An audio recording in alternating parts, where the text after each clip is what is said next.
Mga lungsod sa Balamban ug Asturias nanginahanglan usab kaayo og tabang kay nagrabihan usab sila epekto sa bagyong Tino nga misangput sa grabing pagbaha ug landslide. Ano ang report ni Marie Dumabo?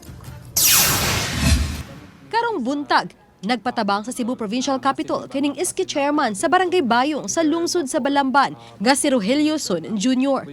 Nagpahibaw nga daghan sa ilang mga lugar ang di pagyud maagian tungod sa pagdahili sa yuta ug nga problema kaayo sa ilang lugar ang limpyong tubig nga mainom, lakip na usab ang mga pagkaon. Hinungdan nga hangyo nila nga bisan matabangan lang sila sa clearing operation sa daan nga nadahilian aron makaagi ang mga mulupyo.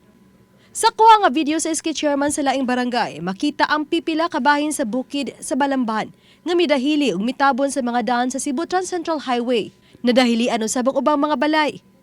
Wala usab sila supply sa kuryente ug problema ang komunikasyon. So that's why ming dangop mi diri sa Capitol na masin mi ba nga basin napay available nga either backhoe or bulldozer nga pwedeng makapasaka bitaw to sa bukid nga maka-access lang ta sa makahimog kalsada para ang mga residente sa bukid maka-access adto sa lungsod in which para makapalit og mga supplies. Mato ni Cebu Governor Pamela Baricuatro nga 24 oras na ang engineering team ug pag-abag sa bang ahensya sa gobyerno aron matabangan ang mga apektadong lugar. Ilabi na usab sa Balamban ug Asturias. Ato yung concern karon kanang logistics ba pada pagkaon dito, we're very max out na sad kayo ang province in terms of logistics, but naman nun tayo mga responders, no.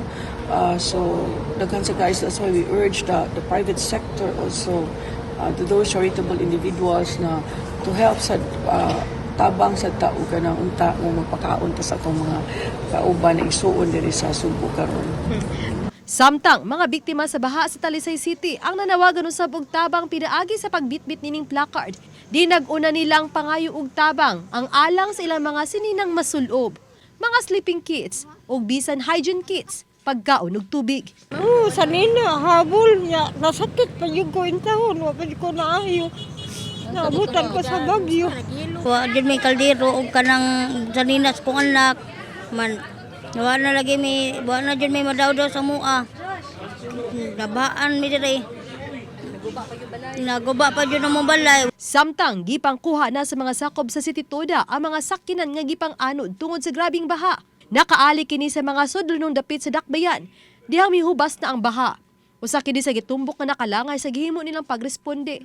Ilabi na alang sa search and rescue operation ug ang paghatod sa mga gikinahanglan sa mga biktima. Mato ni Joy Tumulak, hepe sa City Toda nga sa pagkakaroon, ana-ana sa 20 kapin ka mga sakinan ang ilang nahipos. Masugatan ng mga problema, mga pinigubay-ubay ng mga sakinan, na doon ay ubang mga sakinan, tulog kabuk, naglutot-lutot sa usa ka lugar, unya halos dili pasabot sa mga tao. Inuna nga nga maong gibuhat, amo ning gipang pull out, kining maong mga sakinan, unya pagkahuman gipang dakli na mo ang mga sakinan, basta mapasabol lang. Uban ni Clans Gabutin ug Rod Prado, Marie Dumabok. Balitang Bisdak.